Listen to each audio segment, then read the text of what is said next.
எல்லாத்துக்கும் வணக்கம். இந்த அலங்காநல்லூர் போட்டியில் கலந்துக்கிறேன், ரொம்ப சந்தோஷமாக ஃபீல் பண்ணுறேன். பேர் சரவணன். நம்ம ஊரில் எல்லாம் என்ன பாம்பு ராஜன் தான் கூப்பிடுவாங்க.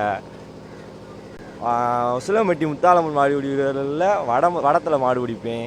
அதுபோக யாரும் பிடிக்க முடியாத மாடு நிறையா மாடு பிடிச்சிருக்கேன்.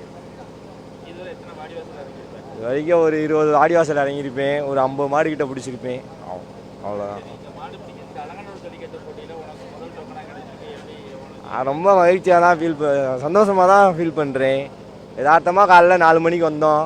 காலைல 3 மணிக்கு பனியில் கடந்து வந்தோம். குளிர் நடுங்கி வந்து சும்மா உட்காந்தோம். நம்ம சார் அப்படியே உட்காருங்கடா தம்பி அப்படின்னாங்க. உட்காந்தோம். அப்படியே முதல்ல டோக்கன் கொடுத்தாங்க. சந்தோஷமாக இருக்குது. தம்பி யுவராஜ்.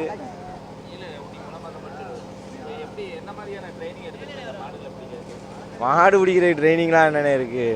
நம்ம சாப்பிட்ற சாப்பாடு ஒழுக்கமாக இருக்கணும், அவ்வளோதான். ட்ரைனிங்லாம் ஒன்றும் பெருசாக இல்லை, ஒழுக்கமாக இருக்கணும் மாடு பிடிக்கணும்னா. பேர் நாமலை மணிகண்டன், தோரிமான்லேருந்து வரேன். டீம் பேர் தோரிமான் சுந்தர் பேலுக. இந்த வருஷம் தான் ஃபஸ்ட்டோட களத்தில் இறங்குறேன். மாடு விறுவிறுப்பாக இருக்கட்டும். ஆமாம், இப்போ தான் ஃபஸ்ட்டு வெறித்தனமாக மாடு பிடிக்கலாம்ன்றீங்க. நான் பிகாம் படிச்சுக்கிறீங்க எஸ்என் காலேஜில். ஆமாம், லோக்கலில் நம்ம ஊரில் அவுக்குறதுல பிடிச்சி பழகிறது. நம்ம அண்ணன் சப்போர்ட்லாம் மாடு பிடிக்க வர்றது.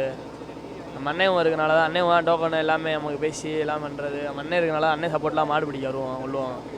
எம்என் வெள்ளையன் சீடர்கள் அவங்க டோக்கன் எல்லாமே நமக்கு அரேஞ்ச் பண்ணி தர்றது. எங்கே போனால் வெளியே போனால் கூட்டி போய் பழக வைக்கிறது. அந்த மாதிரி ஜல்லிக்கட்டுலையா சோதனைன்னு அவ்வளோவா இல்லை. வெயிட்டு ஹைட்டெல்லாம் எனக்கு எல்லாமே கரெக்டாக இருக்குது. வெயிட்டு கூட இருந்தால் நம்ம அவங்கள வெளியே அனுப்பிச்சுடுவாங்க. ட்ரிங்க்ஸ் பண்ணால் வெளியே அனுப்பிச்சுடுவாங்க. இந்த மாதிரி நான் எதுவும் ட்ரிங்க்ஸ் பண்ணுற பழக்கம் இது இல்லை. அதனால் எனக்கு எதுவும் அவ்வளோ இது இல்லை. வயசு எல்லாமே கரெக்டாக இருக்குது. எது புரியுது?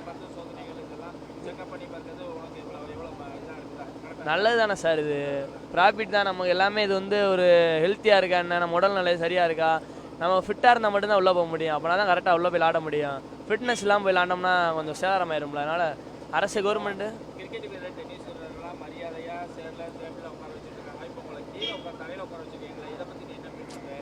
அவ்வளோதான். இந்த இடத்துக்கு தான் கிடச்சிருக்கு அப்படின்ற ஒன்று தான். ஆனால் இருந்தாலும் கொஞ்சம் மரியாதை பண்ணணும். இருந்தாலும் இப்போ கொஞ்சம் இந்த 3 நாளாக இருக்குன்னு வச்சுக்கோங்களேன். இந்த 3 நாள்லாம் ஜல்லிக்கட்டுன்னு இருப்பாங்க. இது அடுத்த போய் நம்ம மாடு பிடிச்சனீங்களே கப்பி பயிலுங்க அப்படி சொல்லி பேசுவாங்க. அவ்வளோதான். இப்போதைக்கு இந்த 3 நாள் பிடிச்சோம்னா மரியாதை இல்லை. அவ்வளோதான். இப்போதைக்கு இந்த 3 நாள் பிடிப்போம்.